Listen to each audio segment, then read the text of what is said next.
The date is March 27, 1988. WrestleMania IV is in full swing at Trump Plaza in Atlantic City, New Jersey. Among the glitz and glamour of the event, a match unfolds that forever changes the landscape of tag team wrestling in the World Wrestling Federation. Axe and Smash, the fearsome duo known as Demolition, march to the ring in their menacing black leather outfits, faces painted like heavy metal warriors ready for battle. Their opponents, Strike Force, comprised of Rick Martel and Tito Santana, enter the ring as the reigning tag team champions, but the electricity in the air belongs to Demolition. The match is brutal, a showcase of Demolition's raw power and relentless aggression. The turning point comes when Mr. Fuji, their manager, subtly drops his cane into the ring. Axe seizes the opportunity, striking Martel with a vicious blow to the back of the neck while the referee's back is turned. Smash pins the fallen Martel, securing Demolition's first tag team championship. The crowd roars, not in approval, but in awe of the spectacle they just witnessed. It is the beginning of a reign that will solidify Demolition as icons in the world of professional wrestling. Demolition wasn't just another tag team. They were larger than life, rock stars in the squared circle, with an aura of danger and unpredictability. Their aesthetic, a fusion of post-apocalyptic warriors and heavy metal anti-heroes, set them apart. Drawing inspiration from Mad Max and Kiss, their look alone struck fear into opponents. But it was their in-ring dominance that truly elevated them. With devastating moves like the Demolition Decapitation, they raised the bar for tag team wrestling, setting a standard for brutality and showmanship. Randy Colley and Bill Eadie masterminded the Demolition gimmick. They debuted as villains on January 4, 1987, at the Springfield Civic Center in Massachusetts, with manager Luscious Johnny V, as they defeated the Islanders and later entered a battle royal.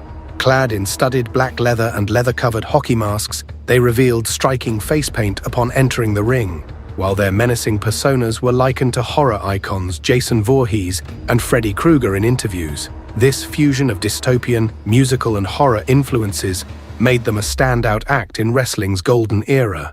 After just 2 more matches against enhancement talent in early January 1987, Randy Colley was replaced by Barry Darsow, debuting in a match filmed on January 26th at the Sun Dome in Tampa, Florida. Colley was removed due to being too recognizable as his former persona, Moondog Rex, which Eadie believed would undermine the team's mystique. Rejecting other Federation suggestions, Eadie endorsed Darsow, a lesser-known face to audiences, fresh from his role as Crusher Khrushchev in Jim Crockett Promotions. Darsow stepped in as Smash, and on March 14th, Saturday night's Main Event 10, Demolition gained further exposure in a battle royal. Around this time, their manager Johnny Valiant sold their contracts to Mr. Fuji, who became an integral part of their rise to wrestling stardom. Known for their aggressive, overpowering in-ring style, they quickly established themselves as one of the most formidable teams in wrestling. Their first major feud began after Axe and Smash savagely attacked jobber Brady Boone, storyline cousin of Billy Jack Haynes, leading to a heated rivalry with Haynes and Ken Patera. Demolition went on to defeat nearly every top-face tag team in the Federation, including the Killer Bees, the Rougeau Brothers, the British Bulldogs, the Young Stallions, the Islanders, and the Can-Am Connection. Demolition made their pay-per-view debut at Survivor Series, competing as part of the heel team in an elimination tag match. While they eliminated the Rougeau Brothers, they were ultimately eliminated when Smash's attack on referee Dave Hebner led to their disqualification, paving the way for the face team to secure victory. As highlighted earlier, Axe and Smash of Demolition captured their first tag team championship at WrestleMania IV in a controversial victory over Strikeforce. Demolition then faced their first major test in the summer of 1988, when the Powers of Pain arrived in the Federation.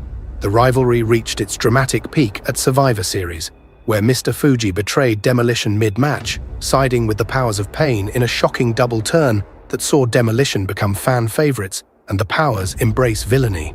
In a scathing post-match interview, Fuji justified his treachery by accusing Demolition of insubordination and touting the Powers as loyal protégés. Demolition, in turn, dismissed their former manager as a manipulative opportunist, mockingly branding him Fuge the Stooge. At WrestleMania V, Demolition triumphed over the Powers of Pain and Mr. Fuji in a tag team handicap match, sealing their victory with the devastating Demolition Decapitation to retain the World Tag Team Championship. That victory marked a historic milestone, as they shattered the previous 370-day record set by the Valiant Brothers, becoming the longest reigning tag team champions. By May 12th, their reign surpassed the 409-day record of the Fabulous Kangaroos, cementing their place as the longest reigning holders of any tag team championship in Federation history. Their 478-day reign remains the benchmark for the classic World Tag Team Championship, a record untouched even as modern teams like the New Day and the Uso brothers have since set new standards in other tag team titles. Following WrestleMania 5, Demolition engaged in new rivalries, first with the Twin Towers of Akeem and the Big Boss Man, and then with the Brainbusters of Arn Anderson and Tully Blanchard, managed by the cunning Bobby the Brain Heenan. On May 27, 1989, at Saturday night's main event, the Brainbusters secured a controversial victory by disqualification, but the feud reached its peak on July 29th at Saturday night's main event, when Demolition lost the Tag Team Championship in a 2 out of 3 falls match after Andre the Giant's interference handed the Busters the win. At SummerSlam 1989, Demolition, alongside Jim Duggan, exacted revenge by defeating Andre and the Towers in a 6-man tag, with Smash's incredible strength on display as he body-slammed both Towers. Demolition then defeated the Brainbusters on Superstars in November to win their second Tag Team Championship. Their next challenge came against the colossal connection of Andre the Giant and Haku, the latest duo from the Heenan family. After losing their tag titles to the Connection on the December 30th edition of Superstars, Demolition sought redemption at WrestleMania 6 in Toronto's Skydome. There they defeated Haku, who fought alone due to Andre's declining health, securing their third and final Tag Team Championship and ending their rivalry with the Heenan family on a decisive note. Demolition then quietly transitioned into villains, a shift solidified by the debut of Bryan Adams as Crush, who joined Axe and Smash to form a 3-man unit. This was framed in kayfabe as a sinister ploy to gain a 3-on-2 advantage over rival teams. Behind the scenes, however, the addition of Crush addressed concerns over Axe's health after an allergic reaction to shellfish, attributed to frequent trips to Japan, left him hospitalized. Axe gradually stepped into a managerial role, while Smash and Crush became the primary in-ring duo, employing the Freebird rule to allow any 2 members to defend the titles. During the summer of 1990, Demolition retained the Tag Team Championship in matches such as their July 28th victory over the Rockers, aided by Axe's interference. However, their dominance ended at SummerSlam, where they lost the titles to the Hart Foundation in a chaotic 2 out of 3 falls match. Axe's covert involvement and an unexpected intervention by the newly arrived Legion of Doom exposed Demolition's tactics and cost them the gold. Demolition suffered a high-profile loss to Warrior and the Legion of Doom on the October 13th edition of Saturday night's main event, marking the beginning of the end for the once dominant team. With the Legion of Doom now in the Federation, Demolition's popularity waned, prompting the team to reunite with former manager Mr. Fuji in late 1990. At Survivor Series, Demolition, alongside Mr. Perfect, fell to the Ultimate Warrior and the Legion of Doom, further signaling their decline. Shortly after, Axe departed the company, explained on-screen as a mandate from President Jack Tunney, limiting the group to 2 members. Smash and Crush continued as a duo, but transitioned to a losing streak against rising teams like the Rockers and the Legion of Doom, culminating in a defeat to Genichiro Tenryu and Koji Kitao at WrestleMania 7. In the years that followed, Axe and Smash occasionally reunited on the independent circuit, rekindling the magic of their glory days. Though their Federation run ended in 1991, their impact endured. Fans remember them not just as champions, but as innovators who brought a unique blend of brutality and charisma to the tag team division. Their record-breaking reign, iconic look, and unforgettable matches solidified their place as one of the greatest tag teams in professional wrestling history.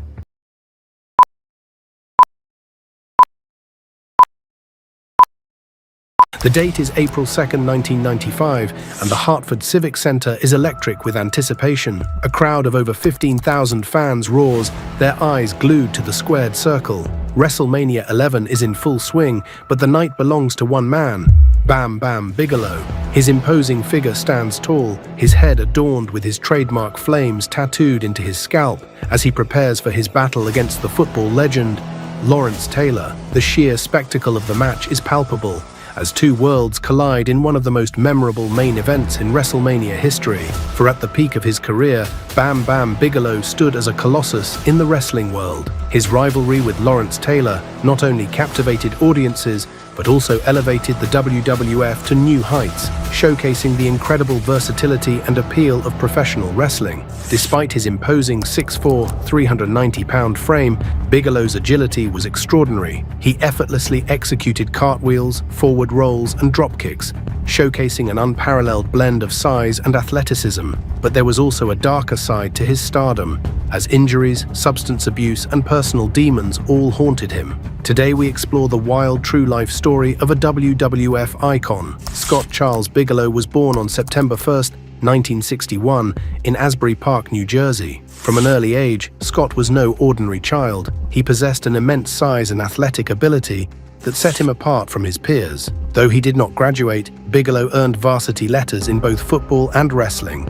During his sophomore year, he placed third in the 1979 New Jersey State Wrestling Tournament. Unfortunately, a cyst in his lower back sidelined him for his senior season. In his late teens, Bigelow was drawn to competing in arm wrestling tournaments. He also had his hand in a variety of extracurricular activities, as he faced multiple arrests for offenses such as aggravated assault, attempted kidnapping, criminal restraint, drug possession, robbery, and sexual assault. As a teenager, he spent 9 months at the Albert C. Wagner Youth Correctional Facility. After dropping out of high school, Bigelow held a variety of jobs, including bodyguard, bouncer, and bounty hunter. He claimed that during his time as a bounty hunter in Mexico, he was shot in the back by a fugitive and subsequently imprisoned for 6 months in Mexico City. Upon his release from prison, Bigelow decided to pursue a career in professional wrestling, concluding that there wasn't much else I was qualified for. In May 1985, Bigelow began his training at Larry Sharp's Monster Factory Wrestling School in Clementon, New Jersey. He made his professional wrestling debut on August 23, 1985, at a show promoted by Paul Heyman, held at the iconic Studio 54 nightclub. In mid-1986, Bigelow started wrestling for the Memphis, Tennessee-based Continental Wrestling Association, adopting the ring name Bam Bigelow. He was quickly established as a monster, frequently competing in handicap matches and often being disqualified for illegally jumping off the top rope. On July 28, 1986, Bigelow ascended to the pinnacle of wrestling glory, clinching his inaugural Southern Heavyweight Championship in a dramatic battle royal. However, his reign was short-lived, as he fell to Jerry Lawler in a grueling Texas death match on September 8, 1986. After this setback, Bigelow took a hiatus from the CWA, only to re-emerge months later to forge a dynamic tag team with Lawler and ignite a fierce rivalry with Austin Idol and Tommy Rich. In late 1986, Bigelow embraced a new persona as Crusher Yurkov, a formidable Russian character, while wrestling for the Texas-based World-Class Championship Wrestling. During this tenure, he even managed to capture the WCWA Television Championship, and this earned him the title of Rookie of the Year for 1986, as voted by the readers of the Wrestling Observer newsletter. Starting in January 1987, Bigelow embarked on extensive tours of Japan with New Japan Pro Wrestling, where he performed under the ring name Crusher Bam Bigelow. Bigelow made his debut in the World Wrestling Federation in May 1987. He initially spent several months competing in dark matches and house shows before making his first televised appearance. Bigelow was soon thrust into a storyline known as The Battle for Bam Bam, where prominent heel managers like Jimmy Hart, Johnny Valiant, Mr. Fuji, and Bobby Heenan competed to secure him as their client. The saga reached its climax in September 1987 when Bigelow revealed Oliver Humperdinck as his manager, solidifying his status as a face. In September and October 1987, Bigelow triumphed in a series of battle royals. He made his pay-per-view debut at the inaugural Survivor Series, where he teamed up with Don Muraco, Hulk Hogan, Ken Patera, and Paul Orndorff, ultimately falling short against Andre the Giant, King Kong Bundy, Butch Reed, One Man Gang, and Rick Rude. In January 1988, Bigelow began a rivalry with Ted DiBiase, frequently teaming with Hulk Hogan to battle DiBiase and Andre the Giant. 5 months later, in June 1988, Bigelow suffered a loss to Andre the Giant at Madison Square Garden. Bret Hart later commented that Andre had practically killed him by working stiff, a result of the tension between them. After the bout, Bigelow immediately went to the locker room gathered his belongings, and exited the garden. He departed from the WWF in July 1988 due to a combination of knee injuries and growing resentment from other roster members over the push he had received despite being a rookie. Bigelow made his debut in Jim Crockett Promotions in September 1988, just before its rebranding as World Championship Wrestling, continuing his association with manager Oliver Humperdinck, who also joined the promotion.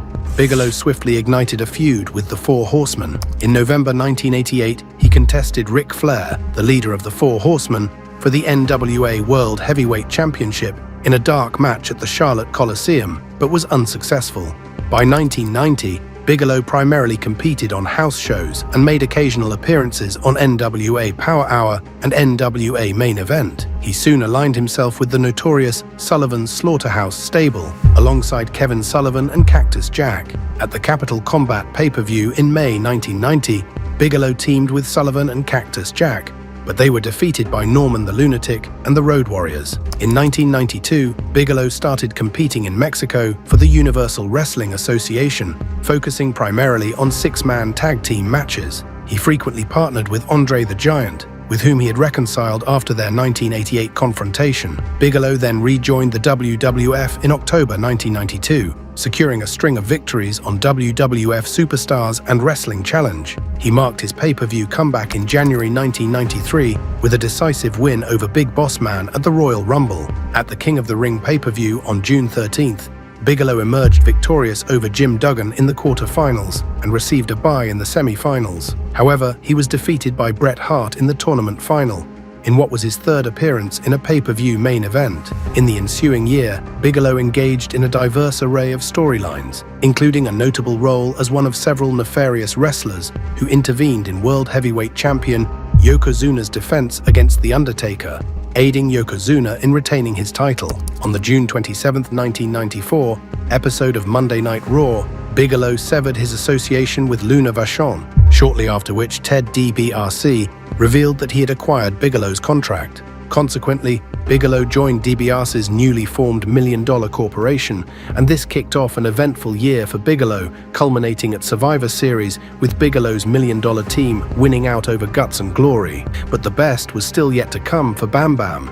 The World Wrestling Federation sought to generate buzz for WrestleMania 11 by enlisting former New York Giants All-Pro linebacker Lawrence Taylor. When Taylor agreed to compete, Bigelow was chosen as his opponent. The storyline began with Taylor being introduced at the Royal Rumble, where he was seated ringside.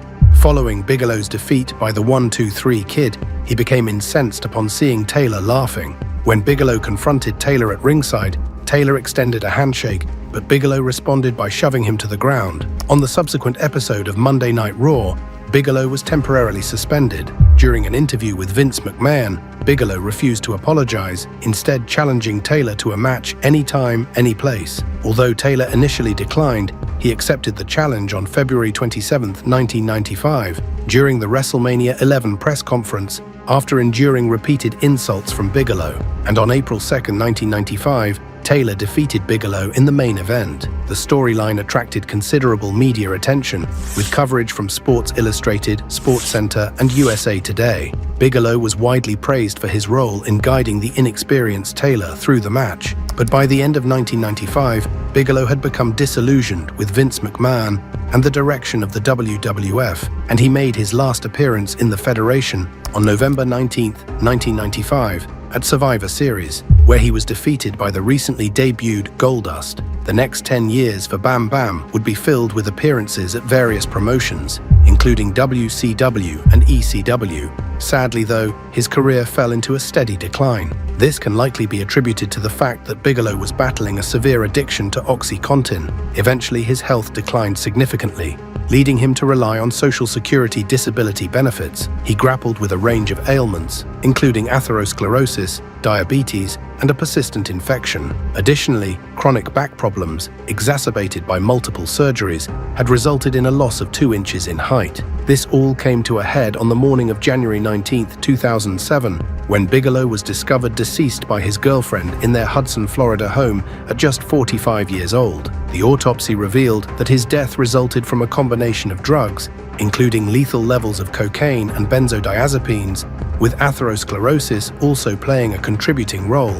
The Pasco Pinella's medical examiner determined his death to be an accident. Despite this tragedy, Bam Bigelow's legacy lives on. He was more than just a wrestler. He was a trailblazer, a performer who broke boundaries and defied expectations. As we look back on the life and career of Bam Bigelow, we celebrate a man who gave his everything to entertain and to inspire. His flame may have burned out too soon, but the impact he left on the world of professional wrestling will never be forgotten. May he rest in peace.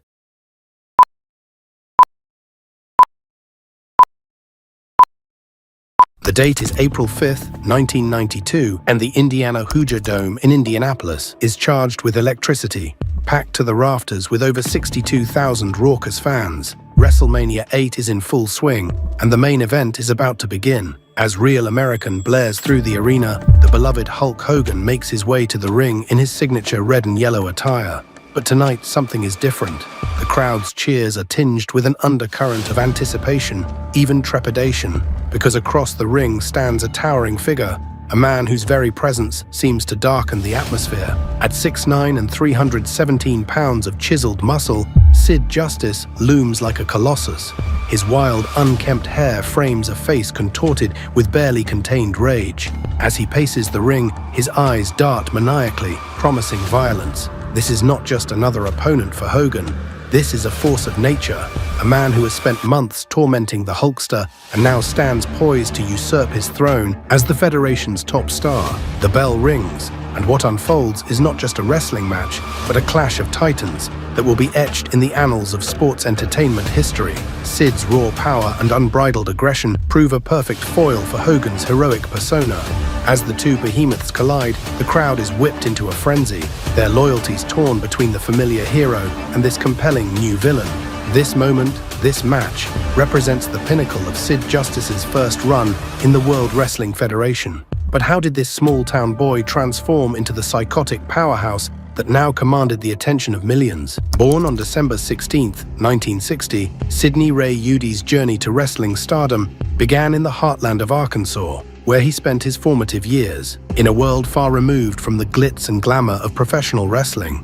As a young man, Sid was more interested in other sports, particularly baseball. In fact, he once said that he would cry if a baseball game got rained out. Such was his passion for the sport. Udy was deeply rooted in the agricultural lifestyle, working on a sprawling farm that boasted over 100,000 acres. This wasn't just any farm job. Sid had aspirations of becoming a crop duster, studying aviation with the intent of taking to the skies over the vast fields he tended. However, fate had different plans, taking Sid down a path to professional wrestling, albeit an unconventional one. Unlike many of his contemporaries who grew up idolizing wrestlers and dreaming of stepping into the ring, Sid stumbled into the business almost by accident. In the mid-1980s, while working out at a gym in Memphis, Tennessee, he caught the eye of several wrestlers who were part of the local territory. They saw in Sid what promoters would see for years to come, a physical specimen with the potential to be a major draw. Among those who noticed Sid was none other than Macho Man Randy Savage. Savage, along with his brother Lanny Poffo and Hillbilly Jim, who was then known as Harley Davidson, encouraged Sid to give wrestling a try. At first, Sid was hesitant. After all, he hadn't watched wrestling since he was a child, but his wife was pregnant, and the lucrative financial potential was appealing. In a later interview, Sid would admit, "I never had the love for the business. It was really just to make money." This pragmatic approach to wrestling would define much of Sid's career, setting him apart from many of his peers who lived and breathed the business. Sid's wrestling career began in 1987 in Continental Championship Wrestling, where he wrestled under a mask as Lord Humongous. From there, Sid moved on to New Japan Pro Wrestling and had a brief stint in World Class Championship Wrestling before landing in World Championship Wrestling in 1989. It was in WCW that Sid began to make a name for himself as Sid Vicious. His imposing presence and raw power made him stand out, even in an era when larger-than-life characters were the norm. Sid's time in WCW was marked by high-profile feuds and alliances, including a partnership with Dan Spivey as the Skyscrapers. But it was his move to the World Wrestling Federation in 1991 that would truly catapult Sid to superstardom. Debuting as Sid Justice, he was immediately positioned as a major player. His first significant storyline saw him as the special guest referee for the SummerSlam 1991 main event between Hulk Hogan and the Ultimate Warrior against the Triangle of Terror. This role put Sid front and center, showcasing his imposing presence to the WWF audience. Sid's rise in the Federation was meteoric. By the end of 1991, he was already being positioned as a potential successor to Hulk Hogan. The WWF even staged a passing of the torch moment, with Hogan and Sid performing a pose-down together. However, this segment didn't sit well with Sid. In later interviews, he would call it the stupidest thing I've ever heard in my life, feeling that it was a hollow gesture that didn't truly elevate his status. Despite his reservations, Sid continued to be pushed as a top star. He entered the 1992 Royal Rumble as a favorite to win, lasting until the final two before being eliminated by Ric Flair. This set the stage for his WrestleMania 8 showdown with Hogan, a match that was supposed to cement Sid's status as the company's top heel.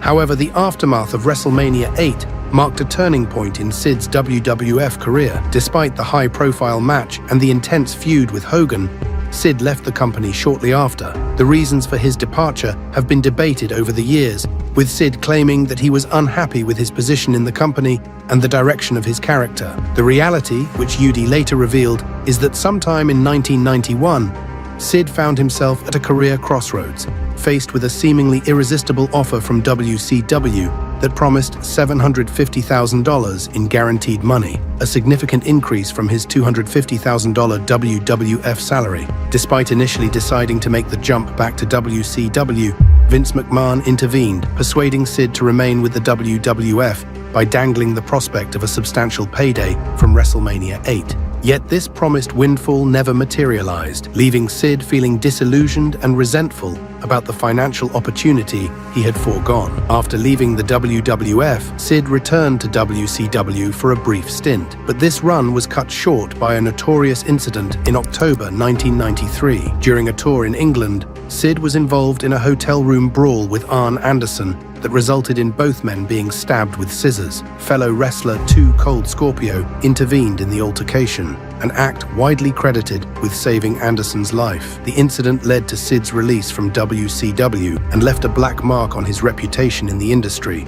For many wrestlers, such an incident might have spelled the end of their career in major promotions, but Sid's unique combination of size, look, and charisma meant that doors remained open for him. In 1995, despite the bad blood from his previous departure, Vince McMahon welcomed Sid back to the WWF. Unsurprisingly, Sid was initially hesitant to return due to the financial instability of working in the company, yet he ultimately agreed to rejoin after McMahon met his demands for a guaranteed weekly salary, securing the deal. Sid's return to the Federation on February 20th, 1995 was presented as a major event. Now known as Psycho Sid, he was immediately thrust into a high-profile role as the bodyguard of Shawn Michaels. This alliance, however, was short-lived. In one of the most memorable turns of the era, Sid attacked Michaels on the April 3rd, 1995 episode of Monday Night Raw, powerbombing him multiple times and again solidifying his status as one of the company's top heels. 2 weeks later, on the April 17th episode of Raw,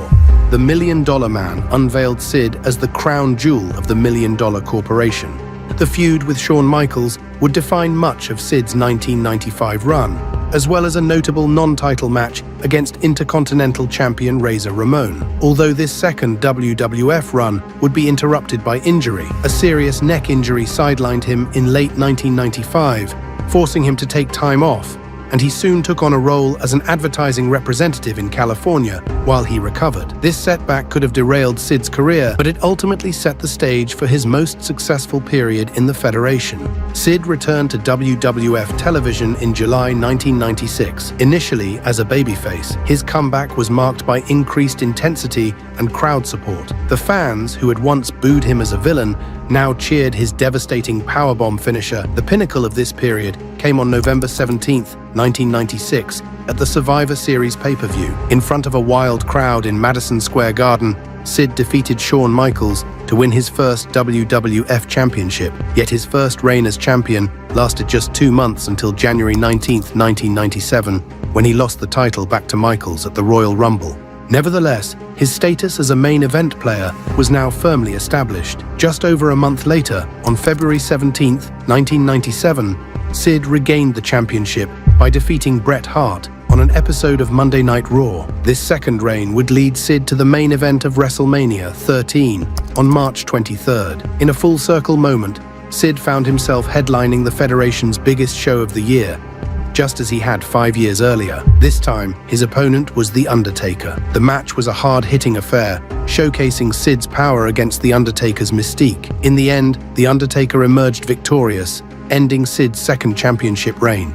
Despite the loss at WrestleMania, Sid remained a key figure in the Federation throughout early 1997. He was involved in high-profile feuds and continued to be positioned as one of the company's top stars. However, fate would once again intervene in Sid's career. In July 1997, Sid suffered a neck injury that required surgery. This injury would mark the end of his second run with the WWF. After leaving, Sid would have one more run in WCW from 1999 to 2001, including a reign as heavyweight champion. Yet his time in WCW was marred by inconsistent booking and a devastating leg injury suffered at the Sin pay-per-view in 2001, effectively ending his full-time wrestling career. After this severe injury and the subsequent rehabilitation, Sid Justice made sporadic appearances in wrestling, including roles as a commissioner for World Wrestling All-Stars and matches in various independent promotions. Despite being told he would never run again, Justice's determination led him to not only walk, but eventually run once more. His last significant appearances in mainstream wrestling came in 2012 with WWE, participating in the build-up to Raw's 1000th episode. Justice's final match took place on August 5, 2017, for Great North Wrestling in Ottawa, Ontario, marking the end of a career that spanned 3 decades and multiple major promotions. Looking back on Sid's career, it's a study in contrasts. He was a man who, by his own admission, entered wrestling primarily for the money, yet he achieved levels of success that many lifelong fans of the business never reached. He was a dominant physical Goliath who could command attention simply by walking into an arena, yet his most memorable moments often came from his promos, which ranged from intensely charismatic to unintentionally comical. Sid's legacy in professional wrestling is complex. He was never the most technically proficient wrestler, nor was he known for his long, epic matches. What Sid brought to the table was an undeniable presence and persona that fit perfectly with the larger-than-life world of professional wrestling. In many ways, Sid was a transitional figure in wrestling. He rose to prominence in the tail end of the Hulkamania era, reached his peak during the dawn of the Attitude Era, and had his final run as the Monday Night Wars were reaching their conclusion. Throughout these changing times in the business, Sid remained a constant, a towering, intimidating figure who could convincingly stand toe-to-toe with any opponent. Perhaps the most fascinating aspect of Sid's career is the disconnect between his approach to the business and his success within it. While many wrestlers speak of their passion for the industry, their lifelong dreams of being in the ring, Sid was always frank about his motivations. Wrestling was a job to him, a means to an end. Yet, this business-like approach didn't prevent him from connecting with audiences and achieving significant success. Tragically, on August 26, 2024, news broke that Sid Justice had passed away at the age of 63 after a lengthy battle with cancer. His son, Gunnar, shared the news on social media, describing his father as a man of strength, kindness, and love. In the end, Sid Justice, Psycho Sid, Sid Justice, whatever name you knew him by, left an indelible mark on professional wrestling. He was a commanding force in the ring, a memorable character outside of it, and a wrestler who achieved great success on his own terms. Love him or hate him, you couldn't ignore him, and in the world of professional wrestling, that just may be the highest compliment of all. Rest in peace, Sid. The powerbombs may have stopped, but the impact lives on.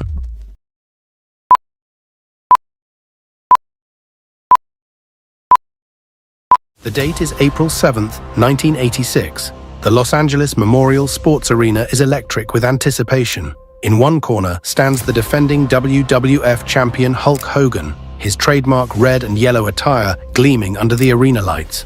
In the other, a behemoth unlike anything the wrestling world had seen before, King Kong Bundy, the 458-pound walking condominium, his massive bald head and black singlet casting an ominous shadow across the ring. This isn't just any match, it's the main event of WrestleMania II, enclosed within the unforgiving steel bars of a giant cage. The sight was enough to make even the most ardent Hulkamaniac doubt their hero. Bundy, managed by the cunning Bobby the Brain Heenan, had earned this opportunity through sheer dominance and brutality. Just weeks earlier, he had legitimately injured Hogan's ribs in an ambush that left the champion vulnerable. Now, as these two titans prepared to clash, the wrestling world held its collective breath. But to understand how we arrived at this moment, one of the most significant matches in professional wrestling history, we need to go back to the beginning.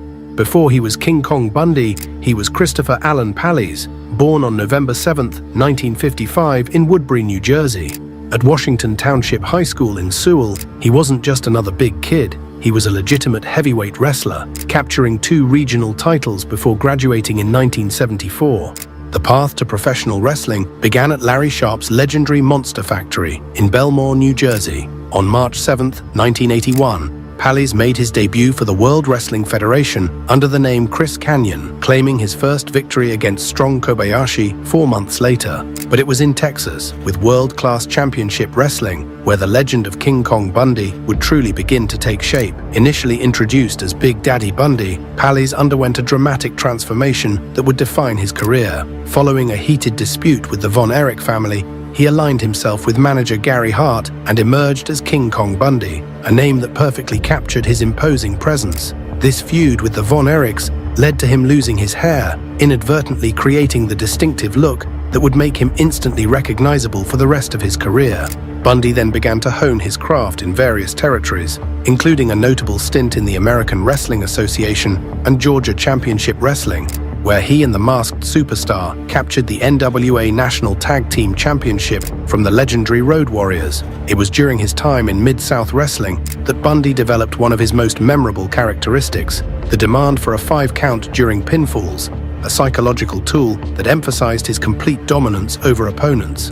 His official WWF debut on March 16, 1985 on Championship Wrestling was nothing short of spectacular. The Federation had been building anticipation for the arrival of this mammoth competitor, and when he finally appeared to demolish Mario Mancini, the wrestling world knew they were witnessing something special. Jimmy Hart, Bundy's first WWF manager, immediately positioned him as an unstoppable force in the heavyweight division. The spring of 1985 saw Bundy make history at the inaugural WrestleMania in Madison Square Garden. In what was announced as 9 seconds, Bundy demolished SD Jones with his devastating avalanche splash in the corner, followed by the big splash for the pin. The message was clear: King Kong Bundy wasn't just another big man, he was a force of nature. Throughout the summer of 1985, Bundy continued his path of destruction, but it was a management change in September that would truly elevate his status. Jimmy Hart, in what would prove to be a brilliant strategic move, traded Bundy to Bobby the Brain Heenan. The first major program of the Heenan era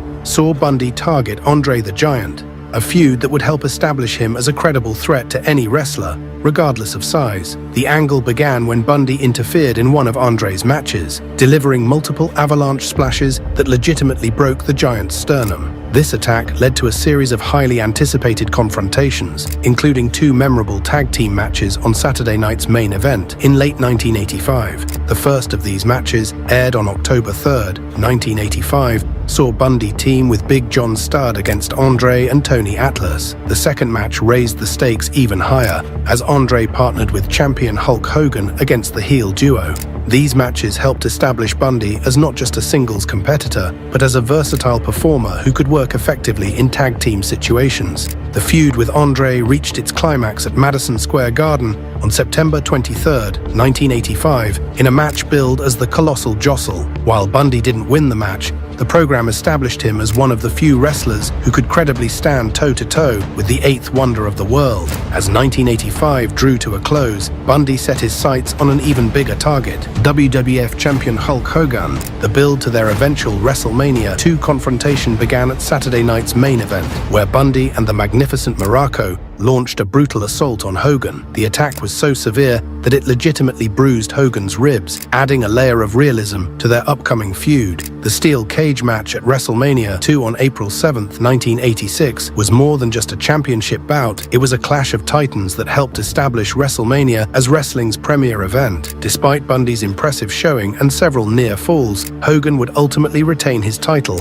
after delivering his legendary leg drop. Following WrestleMania II, Bundy resumed his partnership with Big John Studd, entering into one of the most unique feuds of the era, the Battle Against the Machines. This program showcased Bundy's ability to work in long-term storylines that required both physical prowess and character work. The storyline was masterfully crafted, with Bundy, Studd, and Heenan constantly trying to prove that the giant machine was actually Andre competing under a mask to circumvent a suspension. This led to numerous six-man tag team matches, where Bundy and Studd, along with Heenan, faced various combinations of the machines and their partners. During this period, Bundy and Studd also challenged the British Bulldogs for the WWF Tag Team Championship on multiple occasions. While they never captured the titles, their matches with the Bulldogs helped showcase Bundy's ability to work with smaller, more agile opponents. WrestleMania III saw Bundy participate in one of the most memorable matches of his career, the mixed six-man tag team match, which saw Bundy team with midget wrestlers Little Tokyo and Lord Littlebrook against Hillbilly Jim, the Haiti Kid, and Little Beaver, was designed to showcase a different side of Bundy's character. When Little Beaver's persistent attacks finally pushed Bundy too far, he responded with a body slam and big elbow drop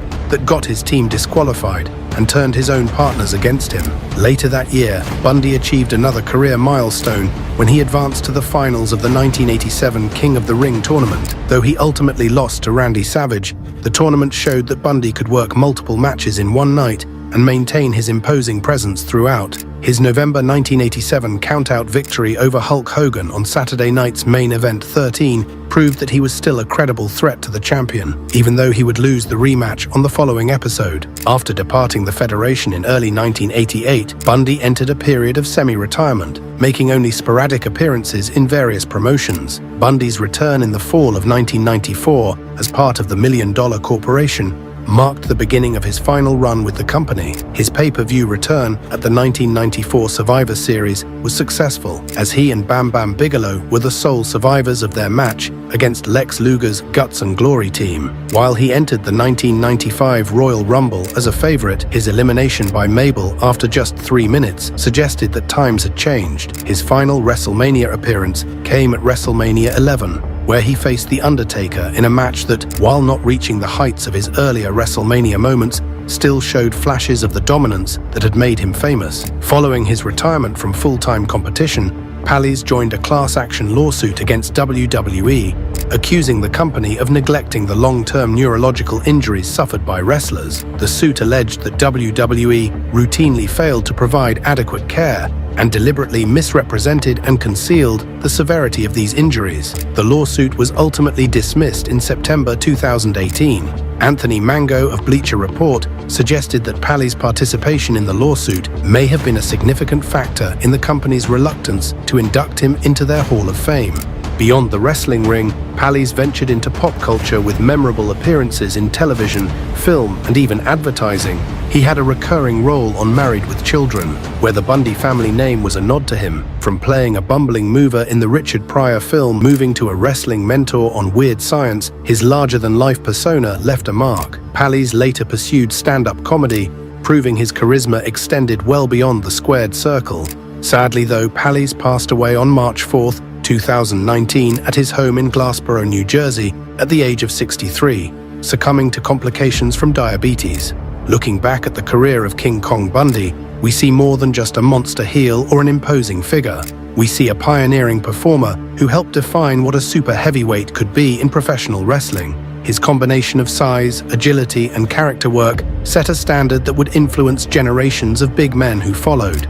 In the end, perhaps Bundy's greatest legacy isn't just the matches he won or the championships he challenged for, but the way he changed the perception of what a super heavyweight could be. In an era when giants were often portrayed as slow, plodding monsters, Bundy brought an athleticism and character depth that helped elevate the entire sport. The walking condominium may have been demolished by time, but the foundation he laid for future generations of wrestling giants remains unshakable. May he rest in peace.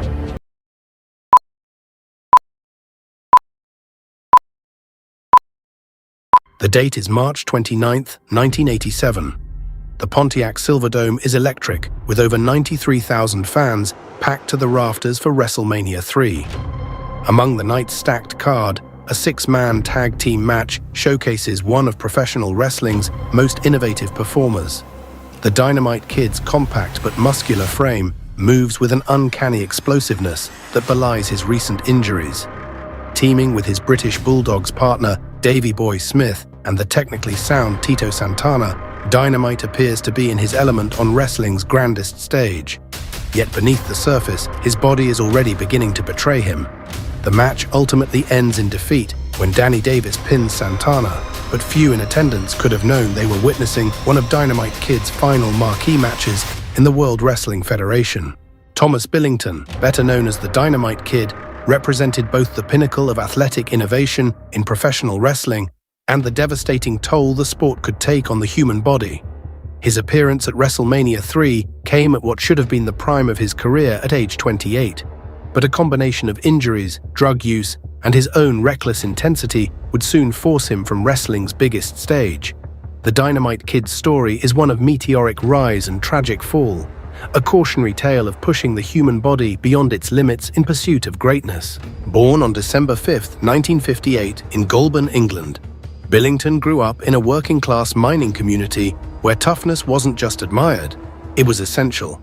In a lineage that presaged his own fierce athleticism, Dynamite Kid's pugilistic pedigree ran deep, as his father Bill and Uncle Eric had laced up the boxing gloves in their younger years, while his grandfather Thomas Billington had tested his mettle in the raw crucible of bare-knuckle fighting. From an early age, Thomas was captivated by wrestling, training in his cousin's garage, and eventually catching the eye of legendary British wrestler Dr. Death Ted Betley, who began training him professionally when he was just 13 years old. By the mid-1970s, the teenage Billington was already making waves in the British wrestling scene. His style was revolutionary, a hybrid of traditional British technical wrestling, high-flying maneuvers, and an intensity that made every move look devastating. He caught the attention of Bruce Hart, who invited him to wrestle in Stu Hart's Stampede wrestling promotion in Calgary, Alberta, Canada. This would prove to be the turning point in Billington's career. In Stampede Wrestling, beginning in 1978, the newly christened Dynamite Kid refined his craft against the likes of Bret Hart and Bad News Allen. His matches with Bret Hart particularly stood out, setting new standards for technical wrestling excellence. Yet in a fateful confluence that would later haunt his career, Billington's chemical descent began in 1979 when Big Daddy Ritter, later known as the Junkyard Dog, introduced him to the anabolic steroid Dianabol, while Jake the Snake Roberts initiated him into amphetamine use during his Canadian tenure, a toxic combination that would amplify both his explosive ring style and his eventual physical deterioration. Dynamite's feud with Tiger Mask in New Japan Pro Wrestling during this time truly revolutionized the industry. Their series of matches between 1981 and 1983 redefined what was possible in a wrestling ring. The combination of speed, technical prowess, and high-flying innovation influenced generations of wrestlers to come. By 1984, the World Wrestling Federation was amid its national expansion under Vince McMahon, and in his Federation television debut on August 29th, Dynamite Kid paired with Bret Hart to vanquish the duo of Iron Mike Sharp and Troy Alexander, a match that would air weeks later on the storied Maple Leaf Garden broadcast, foreshadowing the technical excellence that would soon define the promotion's tag team division. The following year witnessed a seismic shift in allegiances as Billington united with his brother-in-law Davey Boy Smith to form the British Bulldogs, while Hart's villainous transformation led him to forge the Hart Foundation with Jim the Anvil Neidhart, igniting a series of masterfully inconclusive encounters that showcased both teams' precision and intensity. The British Bulldogs quickly established themselves as one of the most exciting teams in wrestling. Their chemistry was undeniable. Davey Boy's power perfectly complemented Dynamite's technical brilliance and explosive offense. On April 7, 1986, at WrestleMania II, the Bulldogs reached their pinnacle in the Federation, defeating Greg Valentine and Brutus Beefcake for the Tag Team Championship in a match that demonstrated everything that made them special. However, the toll of Dynamite's physically demanding style was becoming evident. In a fateful December 1986 tag match in Hamilton against Don Muraco and Bob Orton Jr., Dynamite Kid suffered a catastrophic back injury that would presage his eventual downfall, forcing the Federation to deploy a rotating cast of substitutes, including Roddy Piper, Junkyard Dog, and Billy Jack Haynes, to defend the tag team titles. While Billington lay recuperating from back surgery, a defining moment of professional wrestling's cutthroat politics unfolded when Bret Hart arrived at his hospital room, allegedly at Vince McMahon's behest, to retrieve Dynamite's championship belt, a request that the proud Englishman flatly refused. The drama escalated when Billington, defying medical counsel, discharged himself from the hospital and confronted McMahon, who proposed dropping the titles to the Iron Sheik and Nikolai Volkov. But Billington, recognizing both the business and the artistry at stake, counter-proposed surrendering the belts exclusively to the Hart Foundation.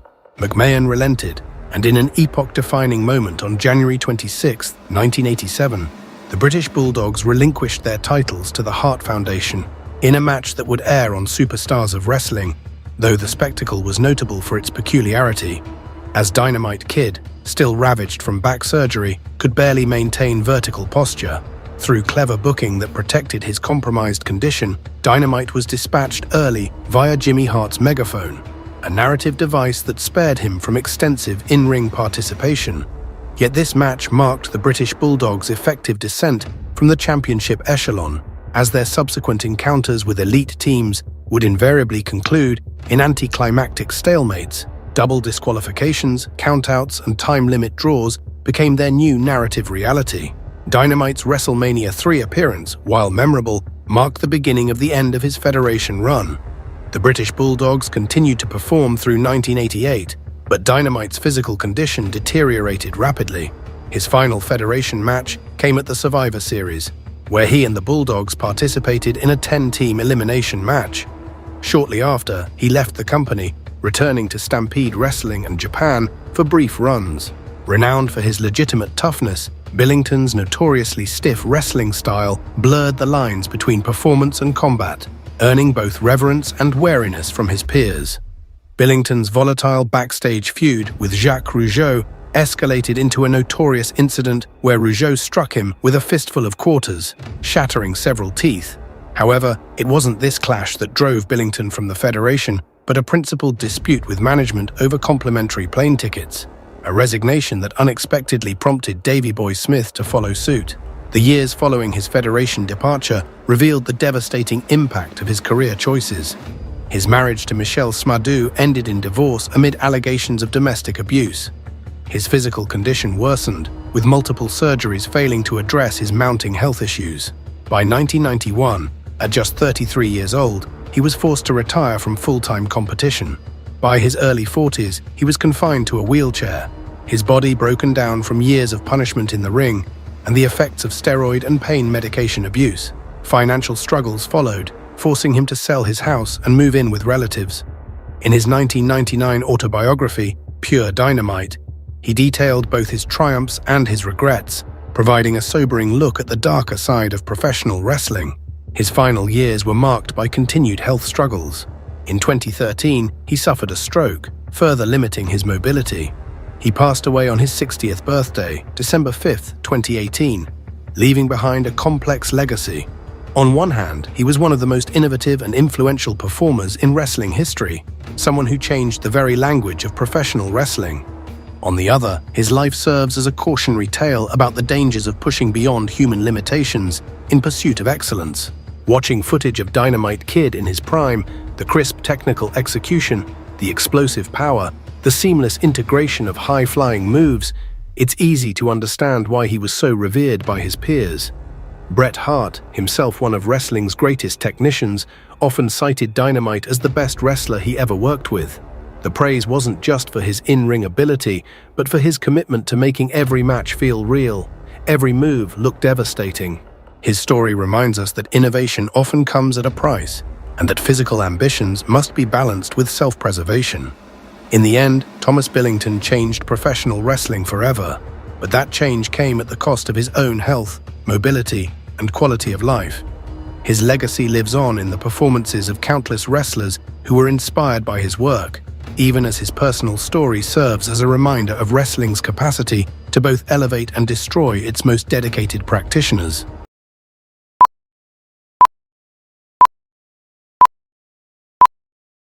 The date is August 29, 1992. The venerable Wembley Stadium in London, a bastion of British sporting history, pulsates with an electrifying fervour rarely seen, even for its usual occupants.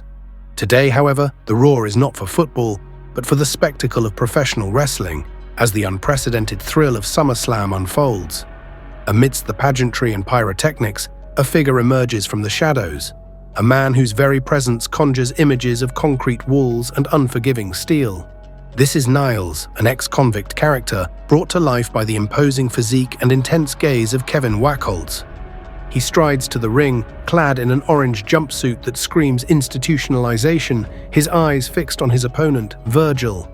The match itself is a relatively straightforward affair, a decisive victory for the burgeoning heel. But its true significance lies not in the athleticism displayed, but in the narrative thread it weaves.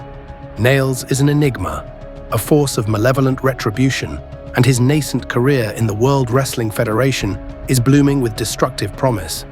He's already established genuine visceral heat with the formidable Big Boss Man, a feud built on the premise of a brutal prison guard's alleged abuse of his incarcerated charge. The sight of Nailz, nightstick in hand, relentlessly attacking and choking Boss Man, handcuffing him to the top rope, resonated with a primal fear, a sense of injustice embodied.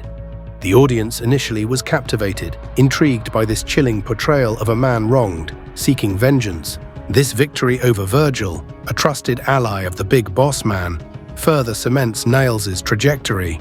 He's not just a character, he's a looming threat.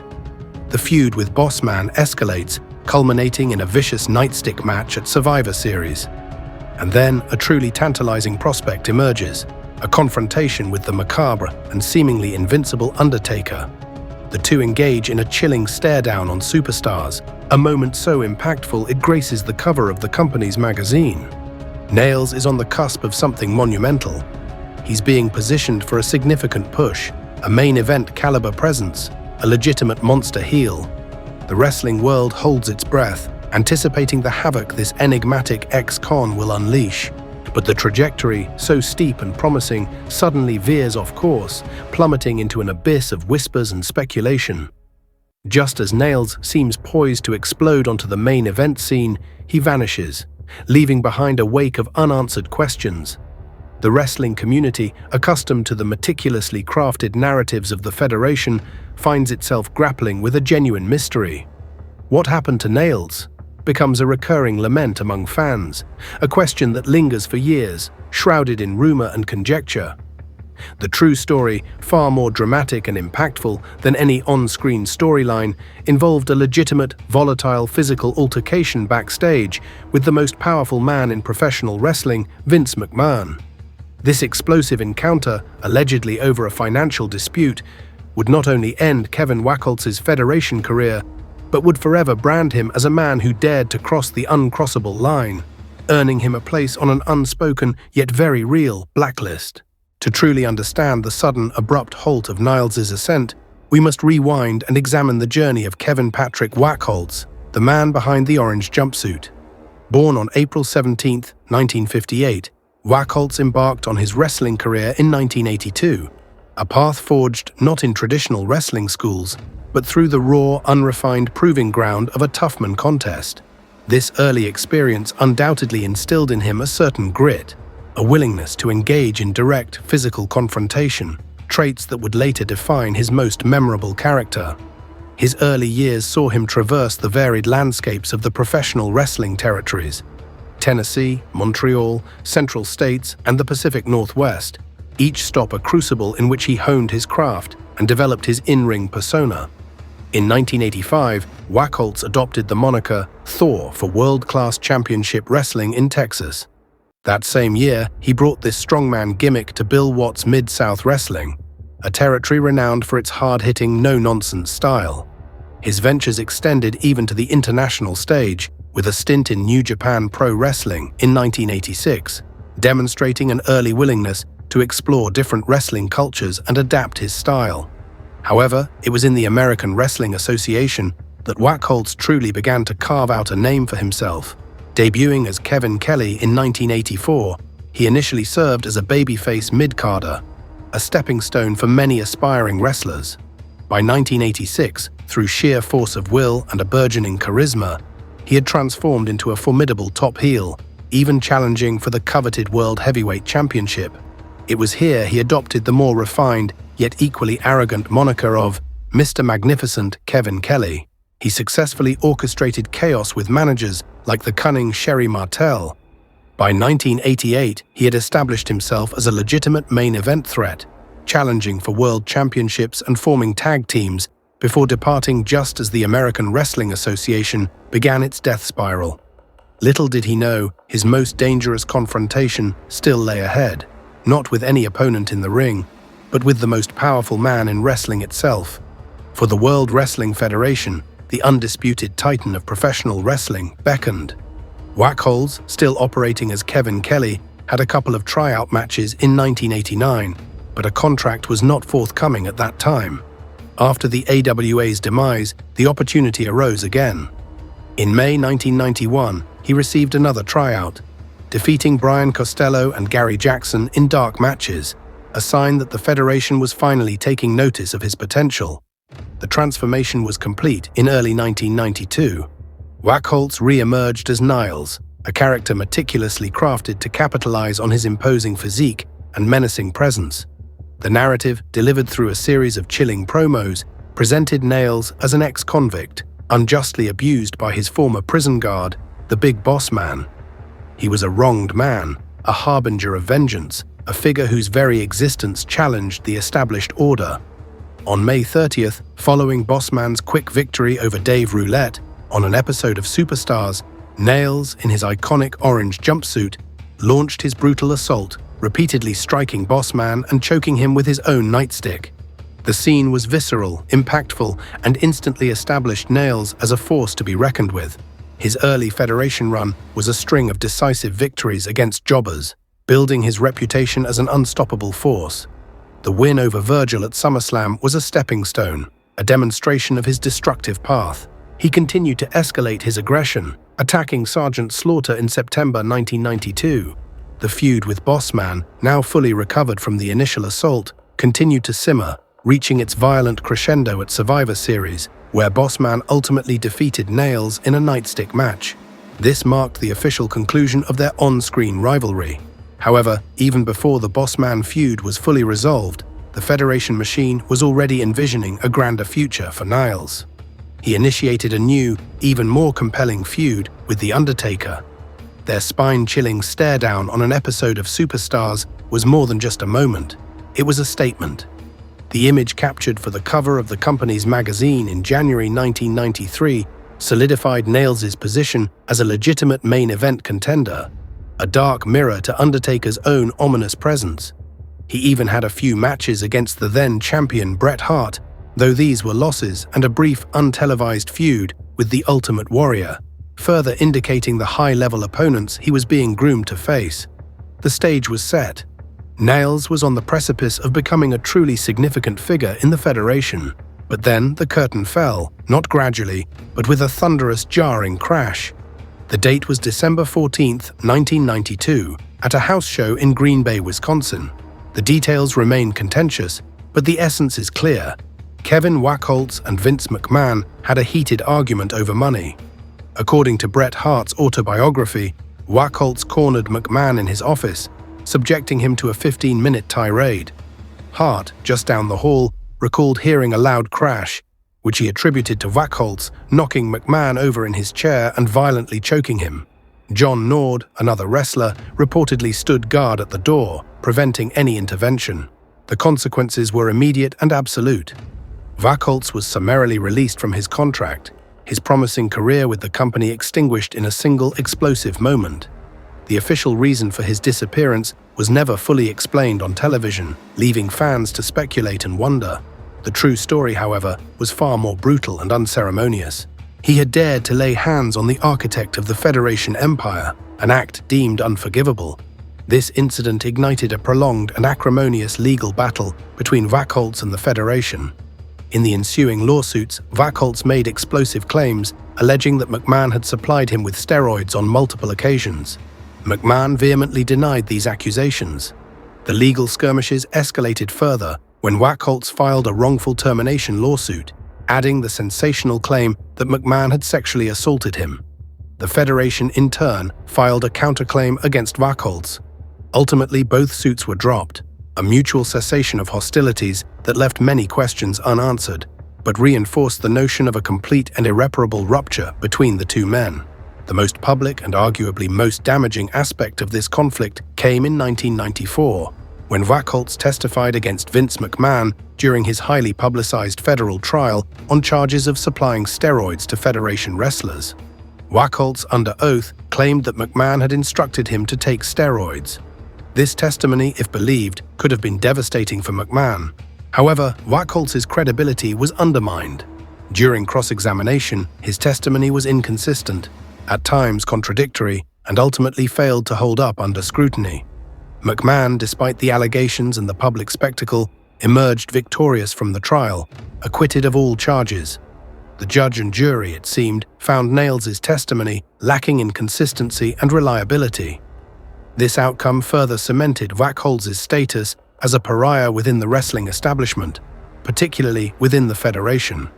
His attempt to bring down McMahon had not only failed, but had arguably backfired, painting him as unreliable and perhaps even vindictive. After his ignominious departure from the Federation, Kevin Vackholtz found limited opportunities elsewhere. In 1993, he briefly resurfaced in World Championship Wrestling as The Prisoner at Slamboree, a character virtually identical to his Nailz persona. However, his match against Sting ended in a loss, and his tenure was fleeting.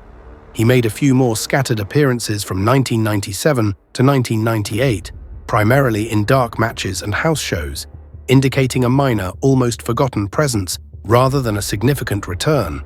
His post-Federation career largely relegated him to the independent circuit, with his later career involving various appearances within smaller promotions, culminating in his last recorded match on August 25, 2001, which took place at a show in Minnesota.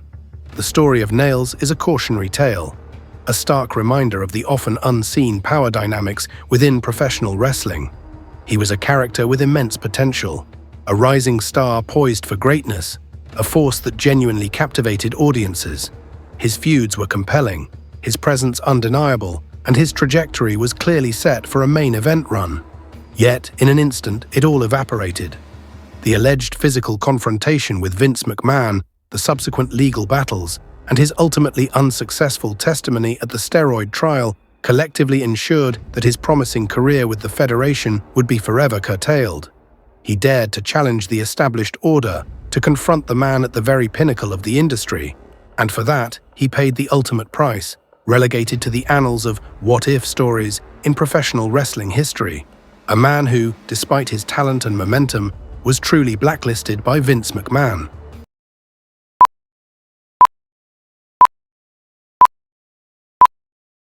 The date is March 14, 2004.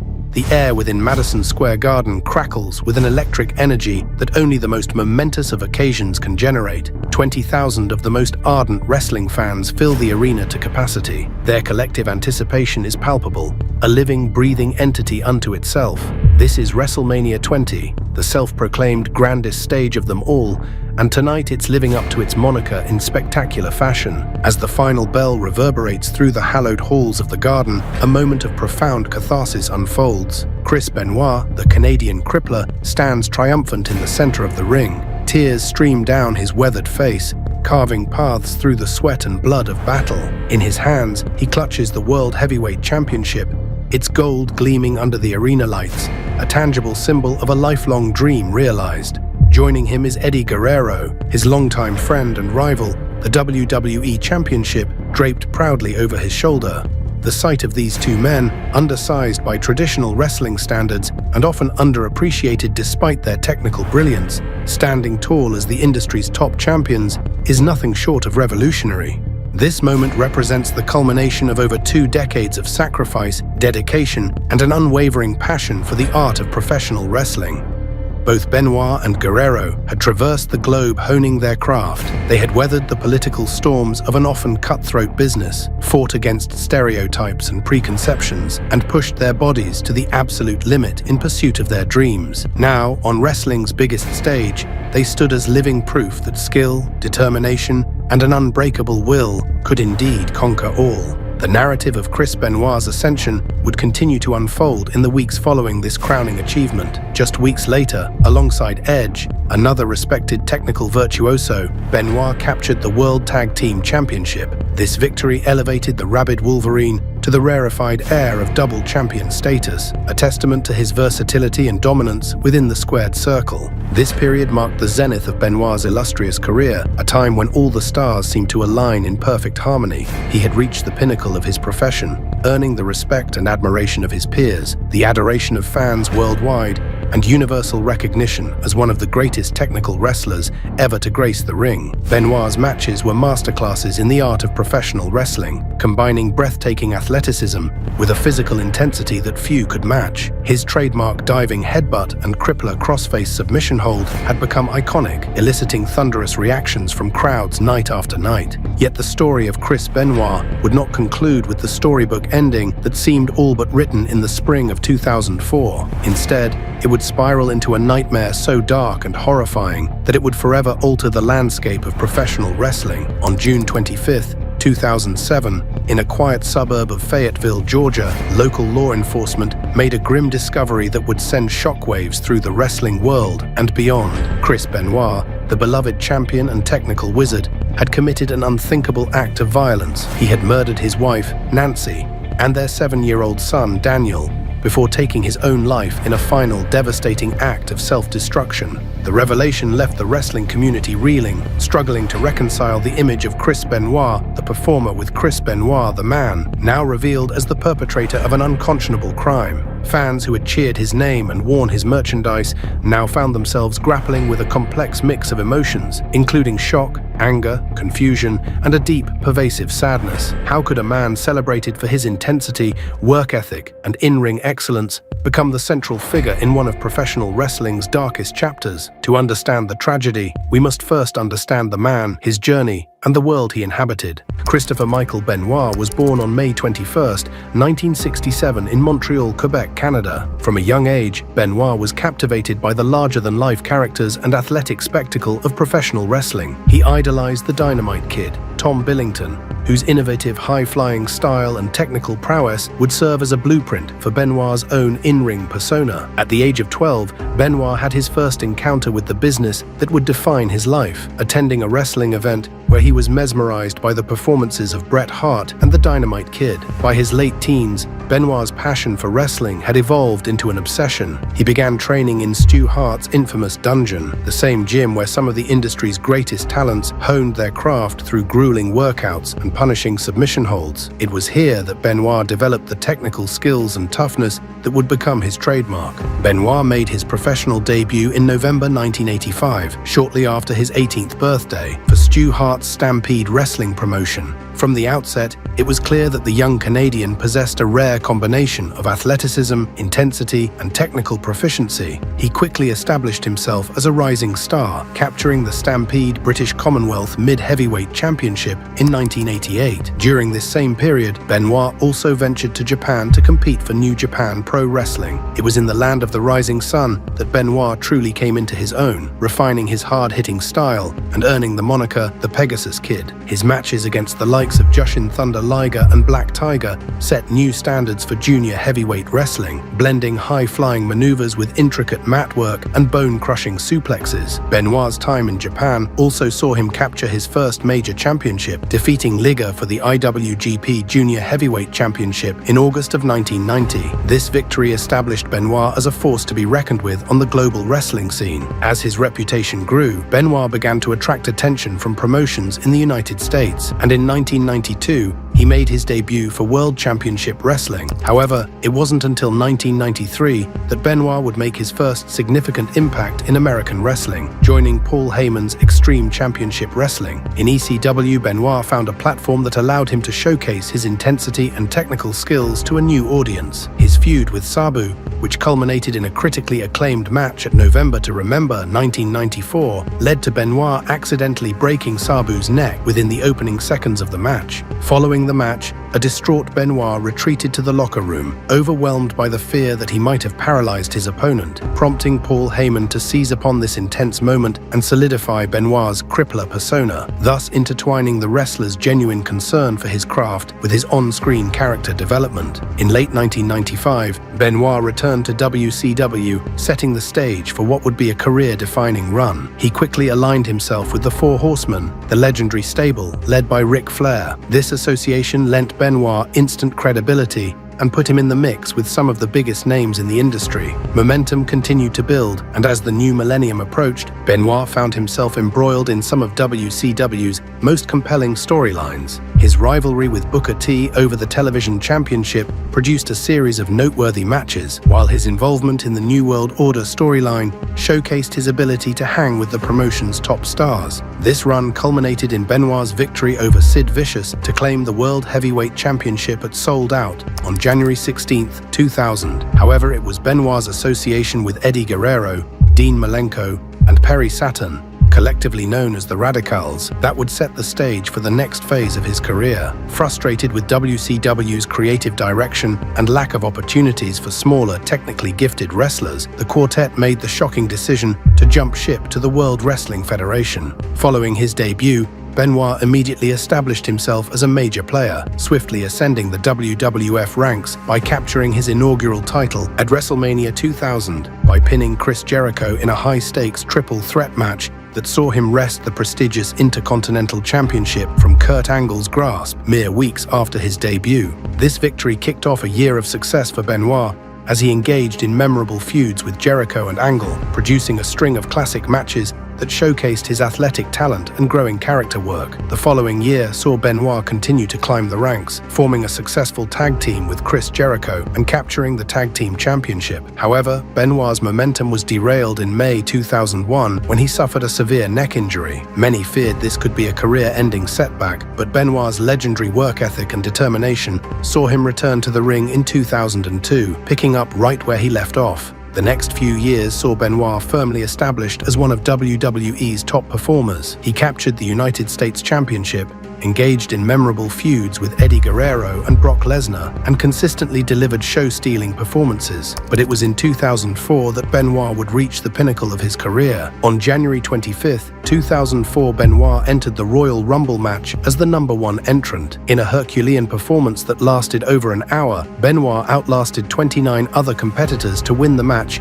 and earn a World Heavyweight Championship opportunity at WrestleMania 20. It was a moment of triumph that seemed to validate Benoit's entire career, a testament to his skill, endurance, and popularity with the fans. Which brings us back to that fateful night in Madison Square Garden on March 14, 2004 at WrestleMania 20. In the main event, Chris Benoit faced off against reigning World Heavyweight Champion Triple H. In a 24-minute contest, Benoit emerged victorious, forcing Triple H to submit to his signature crippler crossface. The image of Benoit, overcome with emotion, clutching the World Heavyweight Championship as confetti rained down, became an iconic moment in wrestling history. Benoit's championship reign lasted until August 15, 2004, when he was defeated by Randy Orton at SummerSlam. While his time at the top was relatively brief, it cemented Benoit's legacy as one of the greatest technical wrestlers of his generation. The following years saw Benoit continue to perform at a high level, though he never again reached the heights of his 2004 run. He captured the United States Championship on several occasions, engaged in memorable feuds with Booker T and Finlay, and continued to be a reliable hand capable of delivering excellent matches with a variety of opponents. In June 2007,